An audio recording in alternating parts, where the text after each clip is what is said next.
Hello viewers, আসসালামু আলাইকুম। আজকে আমরা তৈরি করব কাঁকরোলের পুরভরা মালাইকারি। তো চলুন রেসিপি ভিডিওটি শুরু করা যাক।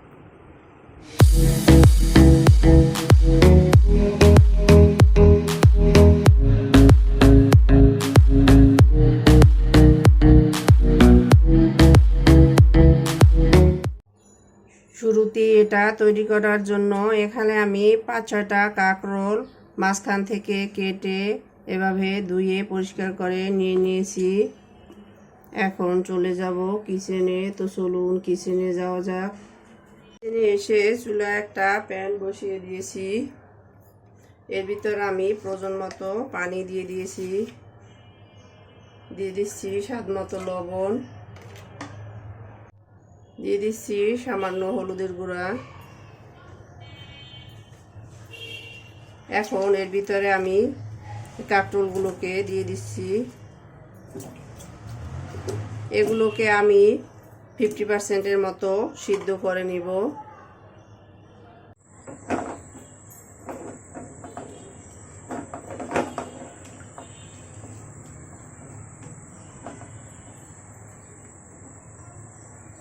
এখন অপেক্ষা করব এগুলো সিদ্ধ হওয়ার জন্য।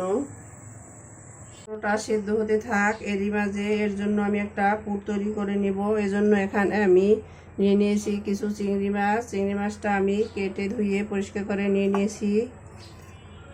এখানে হাফ কাপের কিছুটা বেশি চিংড়ি মাছ আছে। আর এর সাথে আমি দিয়ে দিচ্ছি কিছু নারকেল কোরানো। এখানে আমি প্রায় 1/4 কাপের মতো নারকেল কোড়া দিয়ে দিলাম। এখন এটাকে আমি একটা মিহি পেস্ট তৈরি করে নিব। নারকেল আর চিংড়ির পেস্টটা আমি একটা বলের ভিতরে ঢেলে নিচ্ছি।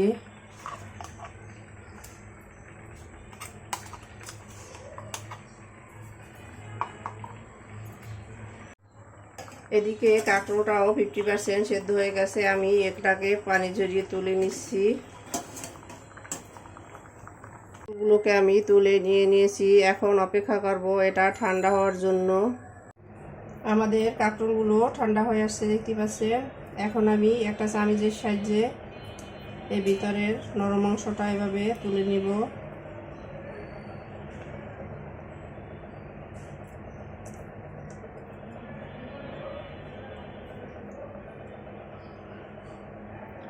তো এভাবে সবগুলো তুলে নিয়ে ফিরে আসছি। আমি সবগুলোকে এভাবে তুলে নিয়ে নিয়েছি, দেখতে পাচ্ছেন। এখন আমি এই নরম অংশটাকে একটা ব্লেন্ডারে পেস্ট করে নিব। তো ফিরে আসছি এটা পেস্ট করে নেওয়ার পরে। পেস্ট করে নিয়ে নিয়েছি, দেখতে পাচ্ছেন। এখন আমি মাছ আর নারকেলের পেস্টের সাথে এটা ঢেলে দিচ্ছি। এখন আমি এর সাথে দিয়ে দিচ্ছি বড় সাইজের একটা পেঁয়াজ কুচি। হাতের সাহায্যে কিছুটা নরম করে দিচ্ছি। আদা রসুনের পেস্ট, এখানে আদার পেস্ট 1/2 টিস্পুন, রসুনের পেস্ট 1/2 টিস্পুন দিয়ে দিলাম।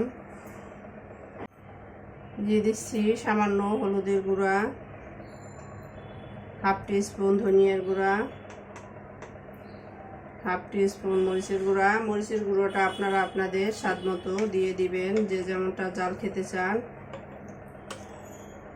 সামান্য দিয়ে দিচ্ছি গরম মশলার গুঁড়া।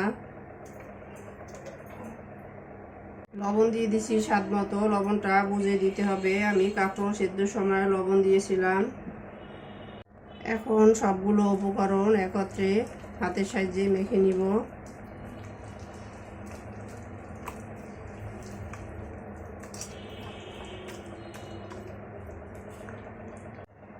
এখন আমি এই কাঁকরোলের ভিতরে পুরগুলো এভাবে এক এক করে দিয়ে দিব।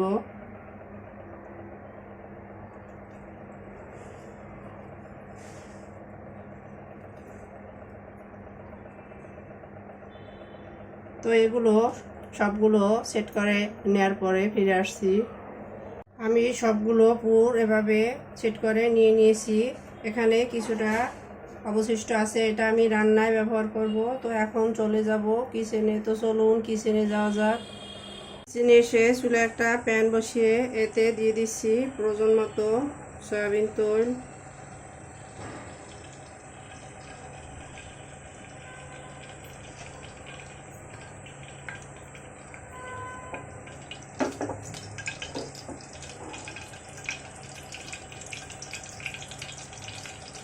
তেলটা গরম হয়ে আসছে।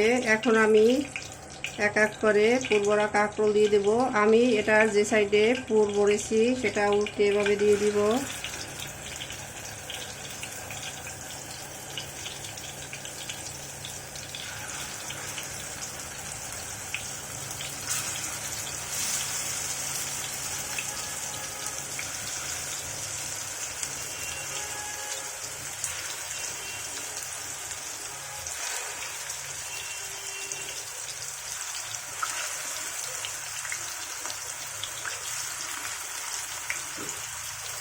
আমি এক ব্যাচ দিয়ে দিলাম।